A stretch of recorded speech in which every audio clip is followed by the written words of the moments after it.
Welcome to The Savvy Sauce, where we have practical chats for intentional living.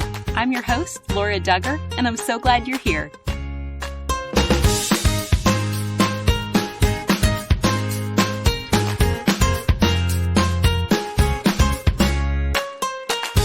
I am thrilled to introduce you to our sponsor, Wind-Shape Marriage. Their weekend retreats will strengthen your marriage, and you will enjoy this gorgeous setting, delicious food, and quality time with your spouse. To find out more, visit them online at windshapemarriage.org. That's WINSHAPE marriage.org. Thanks for your sponsorship. Today's episode includes some thematic material. I want you to be aware before you listen in the presence of little ears. Jeff and Jennifer Christie are believers who have experienced love and light in the wake of tragedy and crisis. Their story is not easy to hear, but it is important to be shared. If you're a sexual assault survivor, or if you're triggered through messages on this topic, I want you to be aware we're going to be discussing details of a horrific experience that took place in 2014.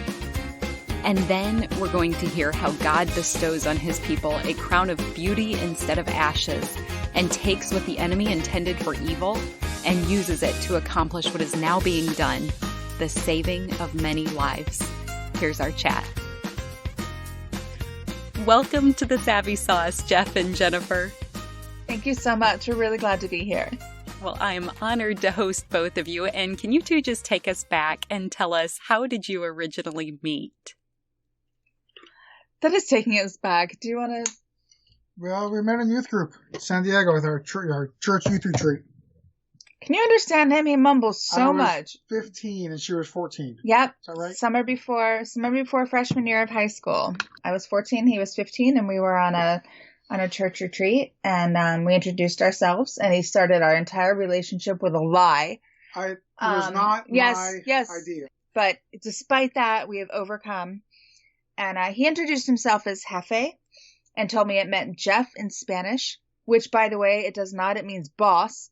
So I was calling him Jefe for years until I found out in junior year, Spanish 2 or whatever, that it meant boss. And I'd been calling my dear friend here boss.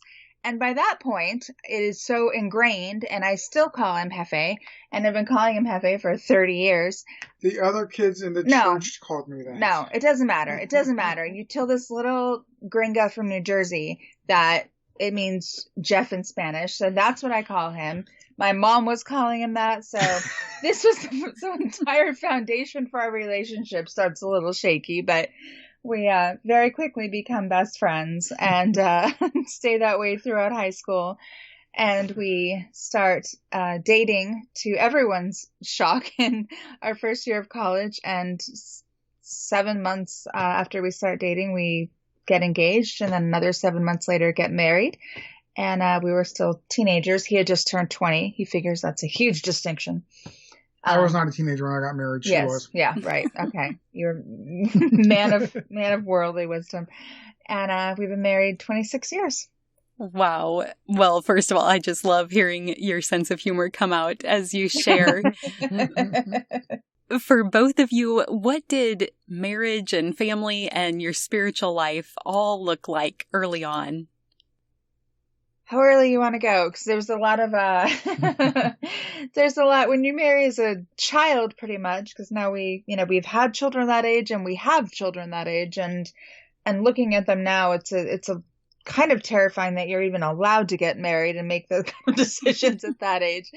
But we were, we felt like we had it all together, and we knew, and, don't question our love, mom and dad, and, that sort of thing. Because we have an 18-year-old going to turn 19 now, and he and his beloved are talking about getting married, and how do we feel about it and things like that. And we're like, we really don't have much to say because we know how well you'll listen is about how well we listened. But when you marry that young, you go through a lot of changes. So things were tumultuous and then fine, and then kind of leveled out to sort of a very boring suburban kind of life. I think Well, average, I guess, if that's even a thing. You know, we had 4 kids together. We'd been through a lot of ups and downs, but we had been married at the time that this life-changing event that we're going to talk about, at the time that happened, we had been married 19 years. We had 4 kids, and we were, living in quiet suburbia. Our faith had gone from a time when we were young and we were very much on fire and out there and, doing, I don't know, crazy things for God and watching him really work. I think we had settled into a place of, I don't know, just sort of rote, just kind of living. We had our beliefs and we were going to church and we were doing that, but we weren't living abundantly, I guess, and we had just sort of become settled. That makes it sound very depressing. It is a little depressing when you think, I think that life would have, I don't know. I don't think we were headed in a great direction. I think things would have, I don't know. Well, and Jennifer, you're alluding to this, but there's something you write on your website that struck me. You said, "Some stories make us uncomfortable. At its beginning, mine is one of those stories. I will tell it nonetheless. I will tell it because it needs to be heard. I will tell it because there is light after darkness." So will you share your story with us now? Absolutely. So, I do when I speak. I said I'm kind of made a living out of making people uncomfortable. People on all ends of it's not a political issue really, but on all ends of the spectrum, because we talk about rape, and we talk about abortion, and we talk about where is God in all of this, because he is in all of this. And it's kind of a hard thing to find, but there is joy and healing and restoration, and so what we ultimately tell is a love story. And in 2014, I was traveling for work, and this was something else too. Our work schedules were such that I was taking on more and more travel. Our kids were getting older, and they were all off in different directions. And Jeff was working full time. I was working full time, and everyone was scattered. We weren't like this. I don't know. It was just, I think, like a lot of families, we didn't have a lot of time together. We were in the car all the time. That was our main time, driving from place to place and practice to lessons and whatever. And things had changed from the time when they were little. And I had taken another 2-week-long assignment out of town, and I was staying in a hotel several hours away from home. And at the end of this assignment, it was the last day, and it snowed in this town that never saw snow. And so it was kind of an event. And this job that I was doing let out early, and it was a job training. So the job went through the night and then was done in the morning. And so kind of zombied and exhausted was how I finished. And so I drove back to this hotel motel place in the middle of nowhere in kind of an exhausted stupor, and just sort of glad the whole thing was done. It wasn't a hard job, but it was a lot of hours, and I was tired, and the entire town looked empty, and the parking lot of this place was empty and really beautiful because of the snow, really peaceful and all of that. And I remember noticing how beautiful and peaceful everything looked, and there was no internal warning flash or anything that made me think that this was going to be the day that changed the world. I made my way up to the hotel room and got the door open, and when I turned around to close the door, there was someone in my doorway. And I startled at the sight of this very, very tall young man, but I didn't feel scared immediately. And I think part of that is we're so conditioned now to think that the villain and the bad person looks bad and looks scary. We watch all these movies, and Hollywood puts out a very specific image of what bad and wrong and evil and what that's supposed to look like. And he didn't look like any of that. He looked like a college age kid who maybe got the wrong room or had his car break down in the snow or something like that. And I was trying to formulate something to ask him, like, do you need help or something? And I only had a moment, and he punched me in the head. And we talk a lot about, in moments of panic and moments of crisis, you have that fight or flight kind of instinct, and that didn't kick in for me immediately, but I did experience freeze. And when I talk to a lot of other survivors, freeze is very common. And there's that freezing in times when you really need to not freeze, but you do, because this is so surreal. You have a moment of, this can't possibly be happening. What I think is going to happen can't possibly be happening to me. This is movies, and this is what you see on the news, and this is not happening in real life. And then I did fight through my ribs breaking and my fingers breaking, and tried very hard to, at that point, to disconnect from my body. And I remember kind of trying to crawl someplace inside myself and say over and over, like, whatever's happening to my body, he can't touch my soul. He can't touch my soul. And I lost consciousness, and however long later, I don't know, my next memory is waking up and feeling this huge, like, wash of freezing cold, and hearing screaming. And I open my eyes, and I'm at the back of the hotel, where there's a stairwell that leads to the dumpsters, and it's like partially covered, and I'm in snow, and I'm wearing only a scrap of clothing, and there's this woman leaning over me, and she's crying and crooning at me in Spanish, and she's covering me with her coat. In the hospital later that day, I was treated for the broken bones and a brain bleed that resolved without surgery, but left me with a seizure disorder. And there was internal damage, which they didn't know the scope of at the time. But a couple of weeks ago, had my 11th surgery related to this, just to have things fixed and functioning from what one man was able to destroy in such a short amount of time.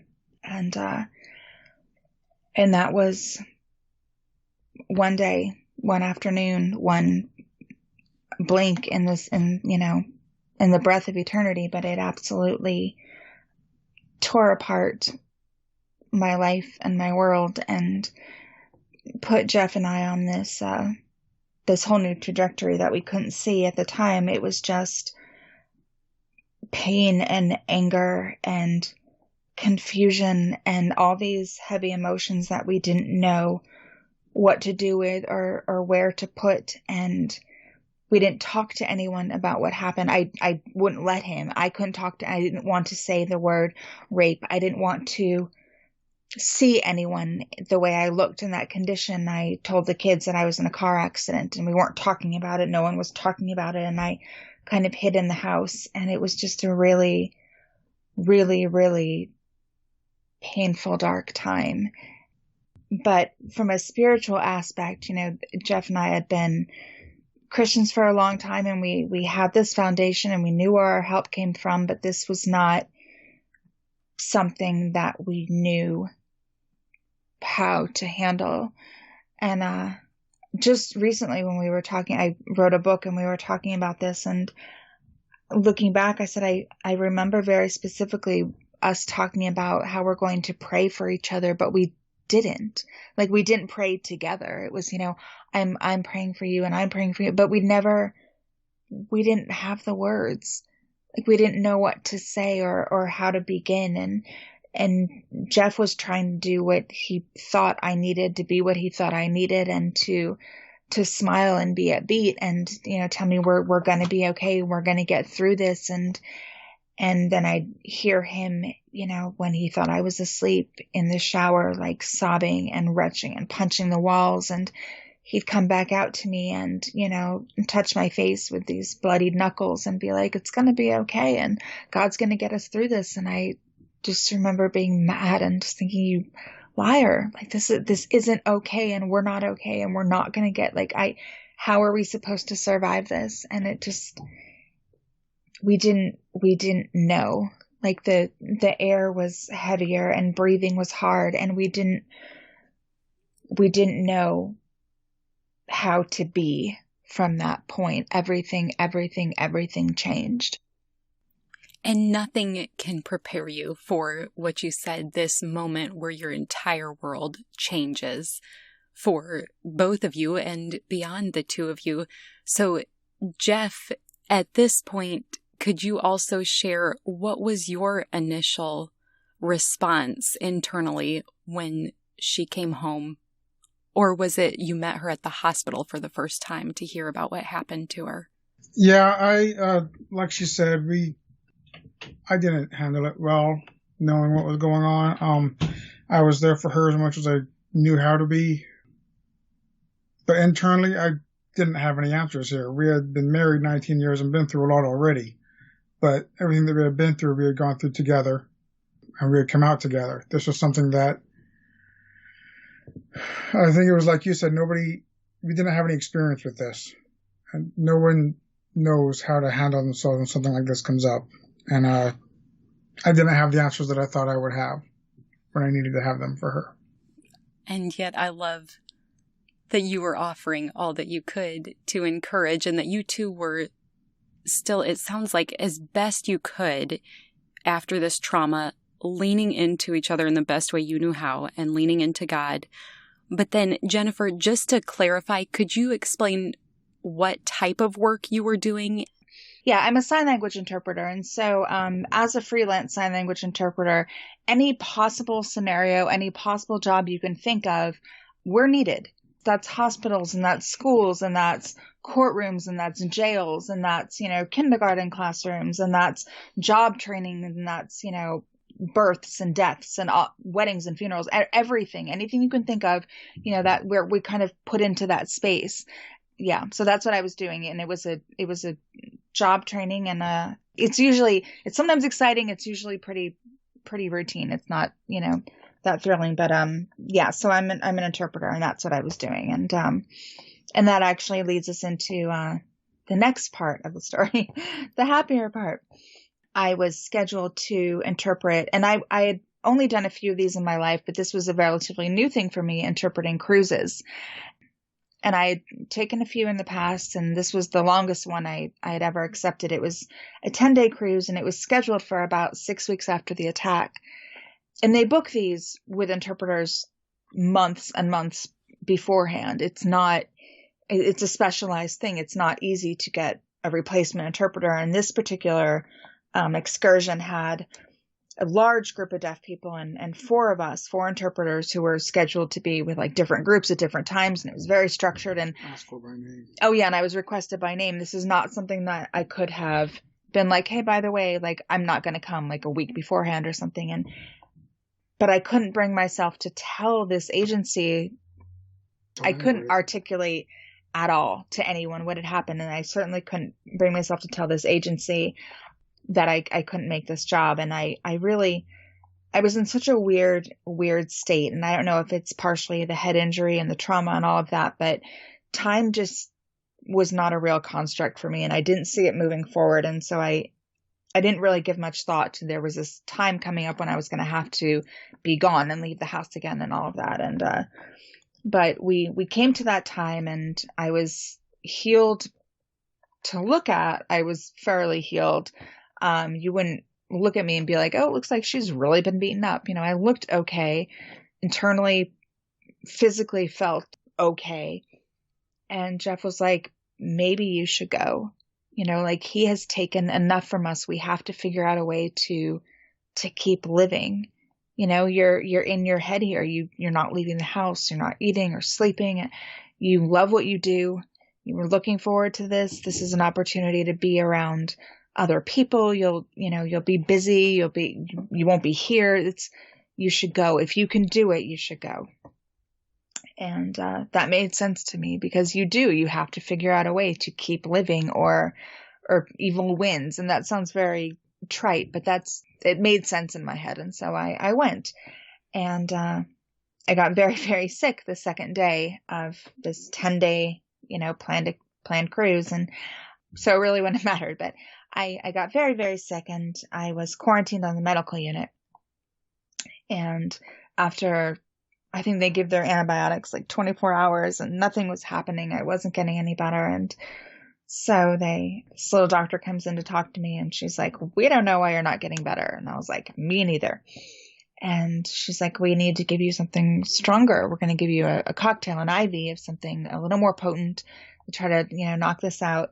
They figured it was dysentery, which they saw things like that on the ship all the time. And they were like, "Is there any chance before we do this, is there any chance you could be pregnant?" And my immediate reaction was just no. We've had 4 kids, and I get pregnant very quickly. Maintaining and carrying pregnancies have been very difficult for me. The 4th one was not great. Jeff took one for the team, got snipped after that. That's done. Pregnancy had not been a thought, an issue, anything for 8 years. So I was just, no, I don't, that's not part of my world. But as soon as those words of just, no, my husband's been, and time kind of stopped. And I had this like weird feeling of everything sort of going into slow motion. And I heard myself say, "I was raped last month. You might want to give me a test." And it was the first time I used the word raped. I had said attacked and assaulted, but saying rape is I know survivors who will still not use that word, and it's been decades for them. It's just something very final and definitive about it.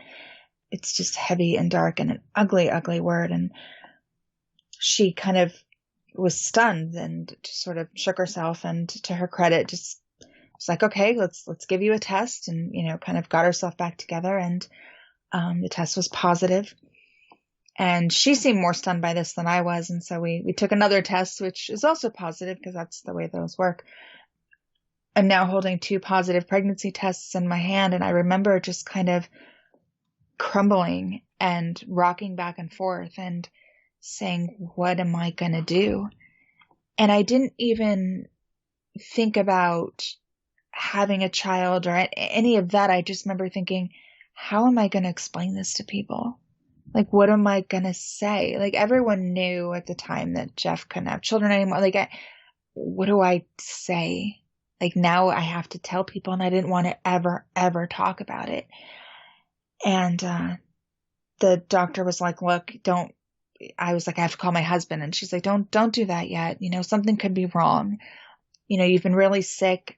We need to do an ultrasound, and we're going to stop in Cartagena, Colombia tomorrow. And we're going to find a doctor, and you're going to get an ultrasound. Great. And so that's how less than 24 hours later, I was, in a gown on a little gurney again, looking at an ultrasound machine, which I was pretty sure I was done with. My baby making career and that stage of my life was done. I was almost 40, and I'd had kids, and I'm in this foreign country and surrounded by people I don't know and a language I don't speak, and everything about life is completely unrecognizable. And it would have been comical if it wasn't just so unimaginable. And so they turn on this ultrasound screen, and it's all fuzzy and wavy for a second, and then it kind of solidifies into this image that I recognize very well, as small as it is. I know what I'm looking at because I've had children, and I have a translator with me, and he starts to talk, and I remember kind of putting up my hand. I don't want to hear him because I'm waiting to feel what I kind of suspected I would feel. I think it's hard to be a pro-life woman and not run the scenario in your head. What if I was raped? What would I do? And I don't know, maybe that's just the way my mind works, but I'd always, since taking a pro-life stance from the time I was, became a Christian at 14, that's always the scenario that people struggle with, and so as a woman, I remember thinking that from the time of, being a young teenager, what would I do? Would I be able to do that? And so like most women who I talk to, I expected to feel a certain way. And so I'm gripping the table and I'm waiting for the feelings of rage and disgust and horror and all of those things. But I'm looking at this screen and I'm smiling. For the first time since the attack, I'm smiling and I'm feeling joy and hope, because that baby, my baby on that screen is light and a new beginning. And there was a very definitive thought of, I couldn't protect myself. I fought and I tried, but I couldn't. But that baby on that screen, that baby I can protect. In that moment, that was a game changer that turned everything around for me. Wow. That was such a powerful moment. And Jeff, I'm wondering now, this time when you received the phone call, again, what was your internal and external reaction? I can give you his external from mine, and then I'm gonna hand you off to him. I call him from the ship, and he picks up immediately. He obviously recognizes it's not it's an international phone, whatever. It's a weird phone number, and we had been emailing back and forth, so he knew I was sick. But he picks up the phone, and I open with, "Are you sitting down?" Which is pretty surefire clue that something is up. And I just, no preamble, just, I'm pregnant. And there's no question in either. I mean, we know, okay, it's been 8 years. I get pregnant super easily. If his vasectomy had reversed, if there was something, I would have been pregnant a bazillion times by now. We know timing, everything else. We know how it happened. And I'm pregnant, and there's just a second of silence. And he says, okay. And I said, no, okay is not, is not a full, I need more. I need a response from you. Okay is not it. And he just said, sweetheart, this baby is a gift. This is something beautiful from something so painful and terrible. We love babies. And I said, yeah, we love babies. And he said, we can do this, you and me. This will be awesome. We can do this. And I said, okay. And the we can do this is asleep in our bed, I think, and 4 feet from us right now. So go ahead, babe. Yeah, I wasn't shocked. Just the fact that she was calling from the ship meant there was something up. I had no idea what it was that she was going to say, but the moment that she said that she was pregnant, I kind of feel like my feet found the floor again. Like she had mentioned earlier, we were not doing well. I did not know how to be there for her for being assaulted. But we know how to raise kids. We know about babies, and we know about her being pregnant. So I was back to someplace where I knew I could help her. Wow. The instantaneous wisdom that God gave you is just miraculous. I think you articulate that so well. And at this point, for both of you, were you seeking counseling, or did you start letting any others in with your story? Not at first. And that's something we really encourage people who come to us. You need help. This is something that that's something that we were able to see looking back on it. Yeah, looking back. For the weeks beforehand that we were trying to keep it to ourselves and not looking for help from our friends and our family and our church, really, if we felt it. Yeah, it was a really poor decision. And even the way that, well, like Jeff said, the baby put our feet on solid ground. We were like, okay, this is familiar. We can do this. And Joshua is his name. Joshua gave us something tangible and real to look forward to. And things did not get particularly better for us for quite a while. My seizures started, and we attributed that to pregnancy for a while. I was put on bed rest very early on in the pregnancy, and I was the primary breadwinner. We lost our house. All of us, the whole lot of us, there were 6 of us at the time, moved in with Jeff's parents. that was a tight fit. We didn't know the man who attacked us. We didn't know where he was, who he was, why, if he had seen me somewhere as an interpreter. Sometimes I'm on jumbotrons at concerts and things. If he had seen me somewhere and targeted me, I was left for dead. Did he know I was still alive? Was he going to come back? Like, there were so many unknowns. We left the state, when we could. Jeff left his job, cashed out his 401k. We were living hand to mouth. Like, it was just, there was so much, and we were just kind of treading water, just trying to get through, not sure of what the next day was going to bring. But we had, at the end of all this, a new life and a baby and a new start. And we kind of hung on to that. We needed that. Babies were always a joy. So it wasn't until really a couple years after I had begun speaking and sharing and traveling, after our story had gone viral several times over, after we had really been out there, that I realized that I wasn't okay and I really needed help. And then it was really hard to do, because then I was surrounded sort of with people who had a stake in me not stopping and not admitting that I was not okay, because that didn't look good. What I was being told, it didn't look good for the ProLove. People are going to think it's because you had a child from rape. People are going to think whatever. And I ended up having a serious breakdown. And looking back, we can see how it came to be and how, barely processing this trauma, Joshua was a newborn and our story went viral. And I mean, I was barely out of this horrific attack, and I'm standing in front of thousands of people and talking about it. And I didn't know how to share back then without reliving it over and over. So I'm in Ireland, and I'm in Malta, and I'm in, all these places, and I'm, Glenn Beck is sharing my testimony, and Ben Shapiro, and everyone's talking about this. And I'm talking to crowds, and then going back to hotel rooms and barricading the doors and curling up into balls and sobbing and having flashbacks. And it just wasn't normal, and it wasn't okay. And I didn't know how to pull myself out of that.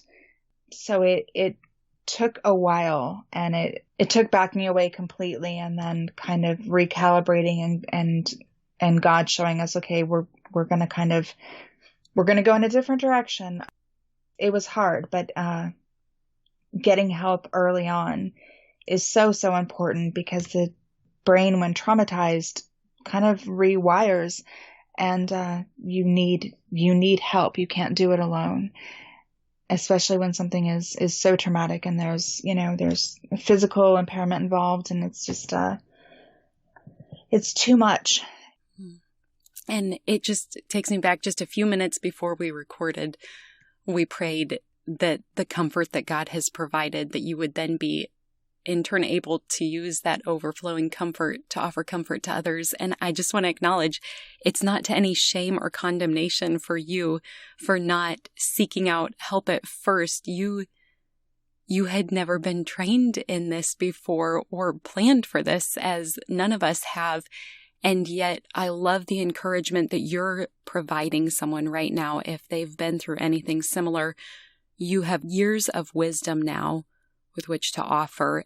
So was there a turning point in getting healthier?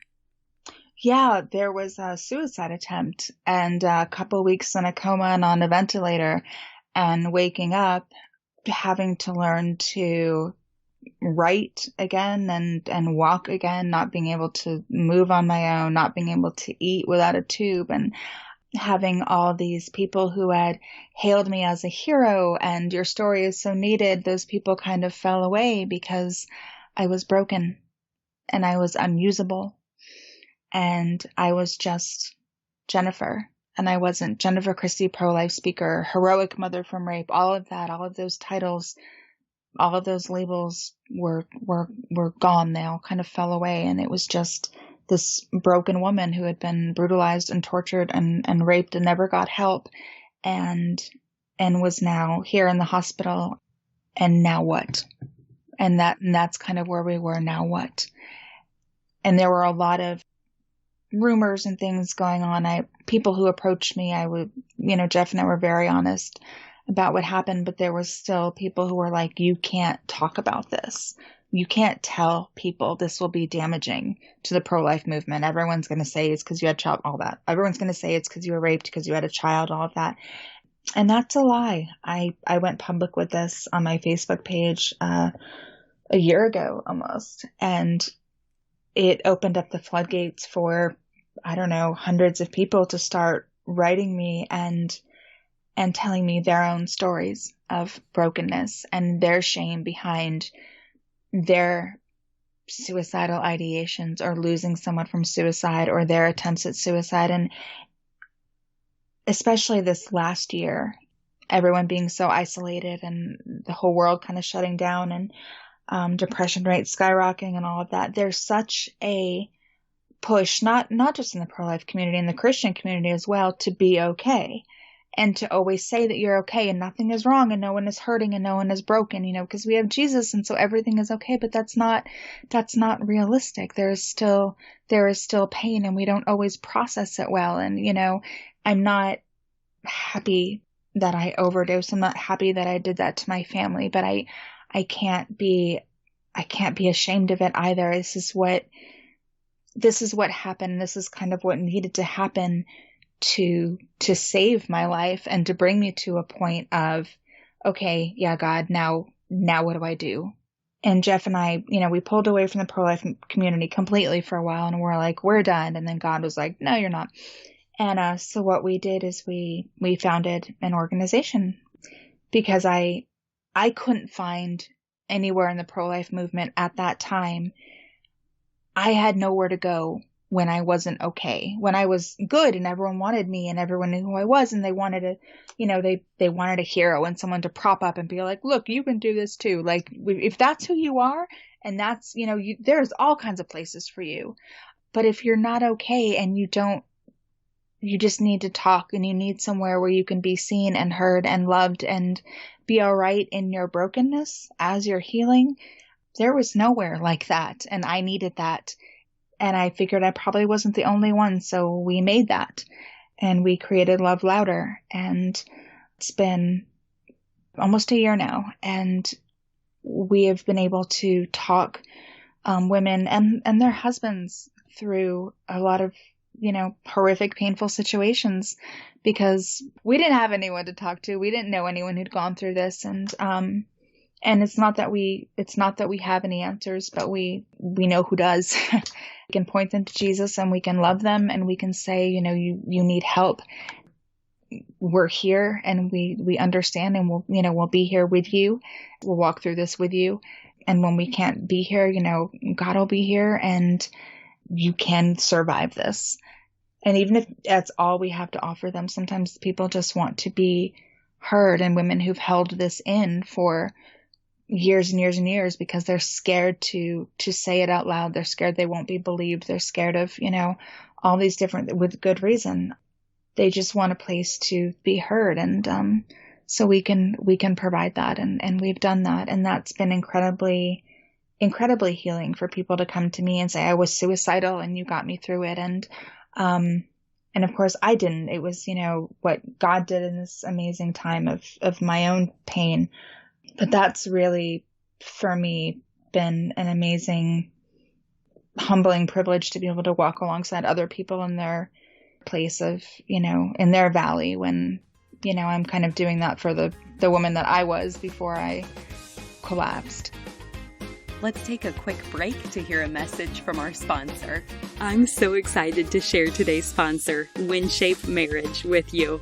WinShape Marriage is a fantastic ministry that helps couples prepare, strengthen, and if needed, even save their marriage. WinShape Marriage is grounded on the belief that the strongest marriages are the ones that are nurtured, even if it seems like things are going smoothly. That way, they'll be stronger if they do hit a bump along their marital journey. Through their weekend retreats, WinShape Marriage invites couples to enjoy time away to simply focus on each other. These weekend retreats are hosted within the beautiful refuge of WinShape Retreat, perched in the mountains of Rome, Georgia, which is just a short drive from Atlanta, Birmingham, and Chattanooga. While you and your spouse are there, you'll be well fed well-fed, well-nurtured, and well-cared for. During your time away in this beautiful place, you and your spouse will learn from expert speakers and explore topics related to intimacy, overcoming challenges, improving communication, and so much more. I've stayed on site at WinShape before, and I can attest to their generosity, food, and content. You will be so grateful you went. To find an experience that's right for you and your spouse, head to their website, winshapemarriage.org. That's WINSHAPE marriage.org. Thanks for your sponsorship. I want to dive deeper into a few of those lessons, but first, to come full circle with something you had said earlier with your story, you had so many unanswered questions. Have any of those been closed up? Yes. To my satisfaction, at least to a degree. The man who attacked me, we didn't know for a couple of years. And then the FBI got in touch with us because there was a DNA match on a body of a woman found. I don't want to cross into telling someone else's story, but there were other victims who were killed, raped, and murdered. And in the end, he was killed by the brother of one of his earlier victims. And they were both Native American, and that murder happened on a reservation. And so when I got that call and I asked, could I testify for that man as to the brutality of the attack and what, and things like that, they were like, this is not something that we handle anymore. First of all, my case was closed, so I couldn't be involved. But the FBI no longer had jurisdiction because this was in the hands of tribal council, tribal police, whatever. Which is their own, a whole other set of laws, a whole other set of rules, something very, very different. We've learned a lot about that in the last couple of years. And so the man who attacked me is gone, and he can't hurt anyone else. And I don't know much about his story. I don't know much about the ending to what happened to the man who killed him, all of that. If Joshua wants to know one day, because he has Native American blood, he can find out. I don't know how I feel about that, because that is so brutal. But either way, I'm okay not knowing that. I'm okay with this is where we are now, and we have our family, and we've moved forward. And that was a very difficult piece at the time to get through. I try not to dwell there, and thinking that if I could have done something other women would, I don't know. It's very hard to be a survivor and knowing that, to our knowledge, I'm the only one who survived him. That's a whole other therapy.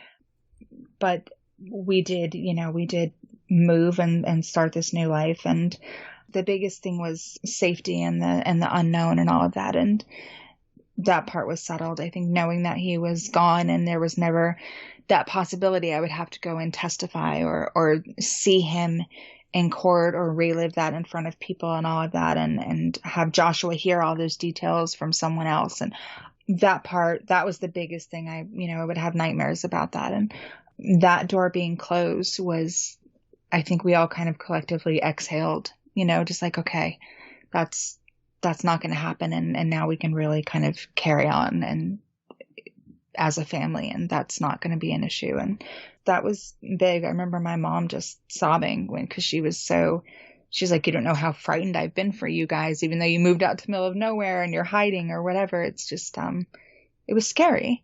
So. Absolutely. And with you now having 5 children. And 2 grandchildren. And 2 grandchildren. Oh my word. How and when were you able to share your story with them? So our oldest and only daughter was 17, and she needed to know immediately. She remembered her dad having the vasectomy. She knew about that. She had to be told. Like from the cruise, she had to be told. And so I took her on a drive and I told her everything. And she's less interesting. She's less emotional, less effusive, less affectionate than her brothers. She's kind of guarded. And I remember being the most concerned about about how she might react. And she's just kind of listening to, especially as a teenager, yikes. We have a much better relationship now, but as a teenager, I didn't think that, I'm like, both of us are not going to make it through your teenage years, which is also how my mom and I were. But she was just kind of like listening to me, and I said, I just don't want you to look at the baby any differently. And she kind of like snaps her head back and she goes, Mom, I would never do that. And I was like, wow, okay, we're doing okay. Like we're, for everything else that you're driving your father and I crazy over, like, this is you, we may be raising you okay, because she was so offended like that I would even suggest something like that. And as far as the other boys, we kind of told them incrementally. My second son, who's a couple years behind Julia, probably took it the hardest. We were the closest at the time, and he was also super, super close with Joshua, and he has a child of his own now, and he was really thrown, as all the boys were, just really thrown by the attack. They didn't know. But he's very gentle. And then my next son is the warrior. He's the one going into the Marine Corps. He's the one who's more outgoing, the sporty guy. And then, his older brother is the quiet chess nerd. They're very, very different people. And so we have the one son like, okay, who do I have to kill? And the other son just like crying because of what I went through, and then our youngest, well, what we call our knee baby, what in the South is the knee baby, the second youngest. When I told him, we didn't want to tell him so young, but the third in line, once he found out, he's the big mouth of the group, and he found out kind of accidentally. And so once he found out, we're like, all right, well, now everyone's going to hear. Now everyone's got to know. And sitting down, I think Noah was 11 when we told him. It was too young I didn't want him to know that young, but this is where we are. He's got to know. And I remember sitting him down and just saying, before we tell you this, what I want you to take from this is how good God is and how beautiful he can make even the ugliest of situations. And he's kind of like giving me the side eye, and he's like, what are you going to tell me? And he only had a vague, I think he was 11, and he only kind of had a vague idea. And he was just like, okay, like, can I leave this awkward conversation? But basically the kids handled it so well. The only difference in the way they see Josh and the way they see their other siblings is they're a little more protective of him. I keep them offline so they're not seeing some of the nasty comments, because occasionally they'll go on and they'll see something and they'll say something inappropriate, like, smash your face in if you say that to my mom again. I'm like, guys, you're not helping our love louder image. But they just, they get very, very defensive. And a year or two ago, someone in one of my son's classes said, well, at least my brother wasn't conceived in rape. And I thought one of the boys was going to like lose his mind. And they're very, very protective. Even if Josh is bugging them, even if he's annoying them and he's getting into their stuff, they're super protective of him. And it really is something that has bonded our family to an incredible degree. And also I think, we never recovered really financially. I was never able to go back to work full time the way I was. The seizures and the ridiculous amount of surgeries and everything just changed, and we never really recovered it. We were comfortable before this, and then ever since then, we've just we were not. But the kids have been able to see that throughout all this time and all of this stress, like on paper, like we shouldn't have made it some months or some years or whatever, but we always have. We have people all over the world who have followed us, who have been watching us, and who reached out to help. My last surgery was paid for by people who follow our page. People who we don't know would like send us random boxes of food or pay our rent or it's just God showing up in his people. And I'm really glad my kids got to see that, because you don't see that when everything is comfortable. You don't see that when everything is, when you're not going through a time of strife. And so they were really able to see God work in ways that they wouldn't otherwise. And so they know him to be real, and they know him to be a God who is personal. So I'm not I'm not sorry about that. I think that's been a really amazing thing for all of us, I think. Yeah. Yeah. What have been your favorite episodes of The Savvy Sauce? What applications have led to life change or transformation for you? Episodes with Drew Hunter and Kim Weir remind us that we can never have too many friends, and we desire to go deeper in our friendship with you. We want to hear your stories, so I want to invite you to continue the conversation with us, either through social media. We can be found on Instagram and Facebook at The Savvy Sauce, or through emailing info@thesavvysauce.com. Or you could leave a comment on our articles at thesavvysauce.com. Whichever way you choose, we can't wait to hear from you and learn from your journey. Sometimes when people have their world turned upside down in the way that you did, their eternal perspective changes. And I know that sometimes outsiders have asked you if your son Joshua would be a constant reminder to you. But I love how your unexpected answer flips that paradigm, and it's so full of grace. So will you share how you respond to that question?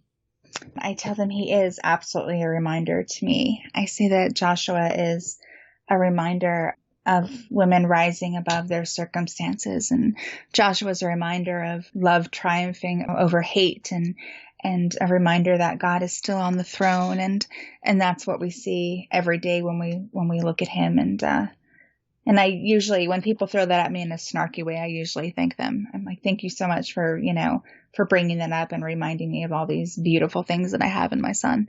Because when people say that, how could you possibly have this, this rapist child and, live with that reminder? And I'm like, how do you think that you don't live with a reminder of the rape without a child?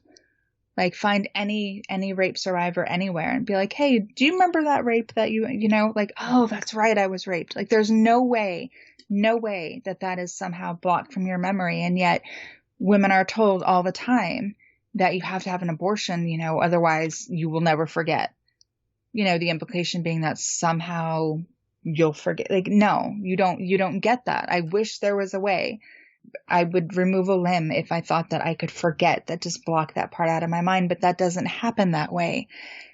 So let's not put the blame of what some man purposed in his heart to do evil. Let's not put that on a child who didn't even exist at the time of this, this crime.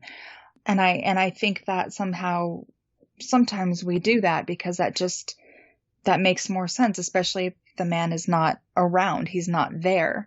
There's nowhere to put that anger and that hate or all of that you don't know what to do with. And so you think, well, there's this baby he left, and maybe if I get rid of that, and all of these feelings and all of this pain will just go with it. And of course that's a tremendous lie. And then you're left more devastated and more traumatized. And we talk to those women all the time, and it's just so horrible how they've been lied to and left more broken and more in pain. And it doesn't have to be that way.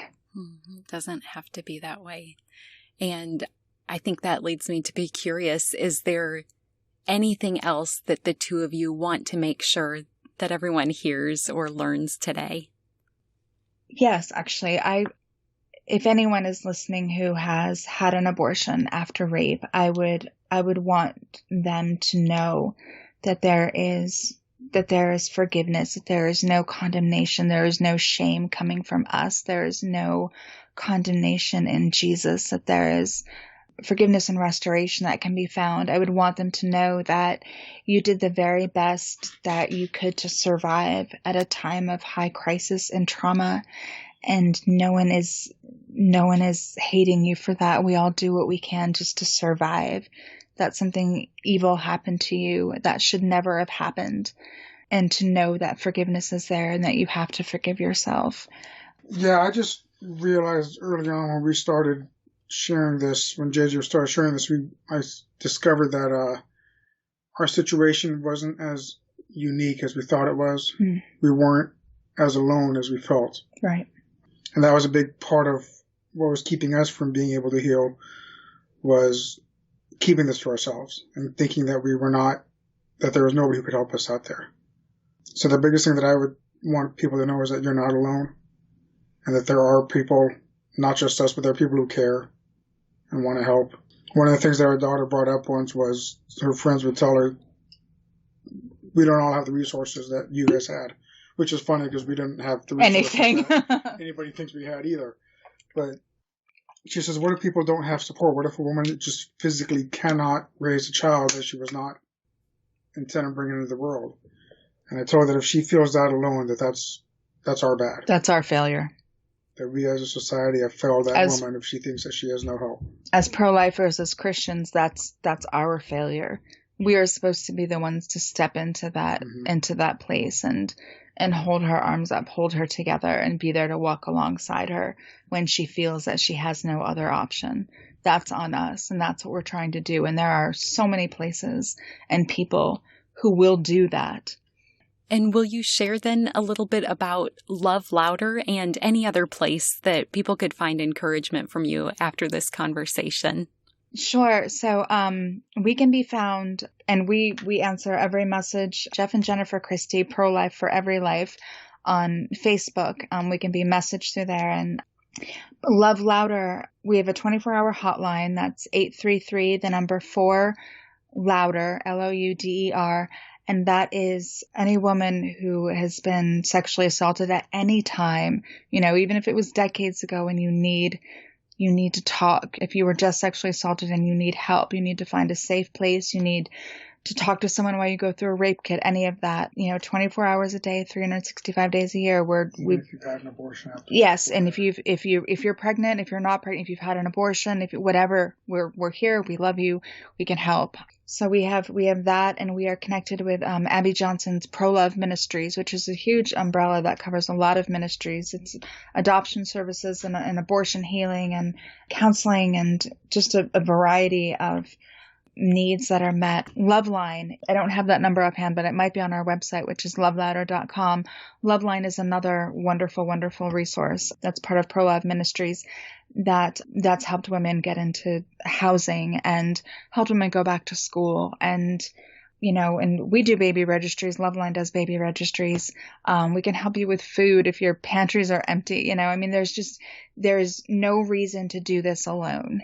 We were not designed to be an island. We're a community, we're a family, and you are not in this on your own. We're pro-life for the whole life, and we mean that. There's nothing but love and support, and we want to be here for you in the way that we needed people here for us. And I will talk to women. I will spend hours on the phone listening to people. Jeff will talk to husbands or boyfriends or fathers, or support people who are struggling in this way, who can understand in ways that no one else really can. And God has put us in this horrifically, beautifully painful situation to be able to fill in that gap that the pro-life movement didn't have. And we're honored and humbled and blessed to be able to do it. And everyone that we talk to is so precious and valuable. We're glad to be here. Oh, goodness. I'm just so grateful for both of you and all of those things that you've made available to everyone. So we will link to all of that in our show notes. And hopefully that is a very practical place where people can turn for some help.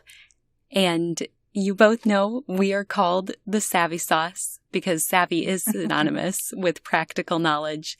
And so as my final question for both of you today, what is your savvy sauce?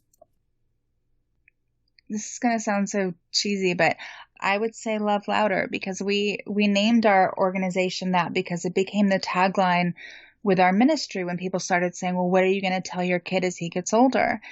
And I said, we're going to tell him that there were all these voices shouting at us saying that you should not be here and you do not deserve to be here. And those voices were loud, but we loved you louder. And as we started to work with people and as our story got a little bit more well known, it sort of morphed into a mission statement for how we respond to people who attack us, how we respond to hateful comments, and how we respond to people who are pro-choice and challenge us. Hate is loud and love is louder. That makes so much more of an impact on people than than winning an argument or than a mic drop moment, or, when people come challenging us and, well, what about this? And well, you don't understand that. And we just say, we love you and you're cared for and you're seen. And I'm sorry that you're so angry. But know that you're loved. They're just they don't know what to do with that. And they'll just, well, your hair is stupid, and they'll leave. And I got that once. So like, well, your hair is stupid. I'm like, okay. Like they just didn't know what to do with what, with what I understand, do you I had someone say, do you understand I'm disagreeing with you? I said, yeah, I get that. But I think you need to know that you matter and you're cared for and you're loved. And that would be what I would say, that as believers and as people who value life, that in our interactions and in our ministries, that at the forefront, we realize that we're representing Christ, and that above all, that we need to love louder than the hate that's out there, than the vitriol, than the lies and all of that, because that's the most powerful force on earth. Yes, it is. And Jeff, is there anything you would like to add? I think she summed it up pretty well. That's cheating. That's so cheating.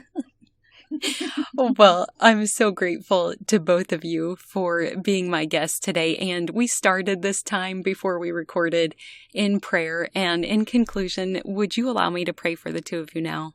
Absolutely. Lord, I am so humbled, so in awe of you through the power of the shed blood of Jesus and the power of the testimony that Jeff and Jennifer have been willing to share, and for Joshua's life and all of their other children's lives. Every single one is a miracle from you, and we thank you and we praise you for that. I thank you for this message to love louder. I thank you for their ministry. Would you bless them? Would you continue pouring out your strength and love and healing on them? And would you inspire all of us to love louder? May we all love louder, because you loved us first and you never stop loving us, Lord. It's in your name we pray. Amen. Amen. Thank you so much. Thank you. One more thing before you go. Have you heard the term gospel before? It simply means good news, and I want to share the best news with you. But it starts with the bad news.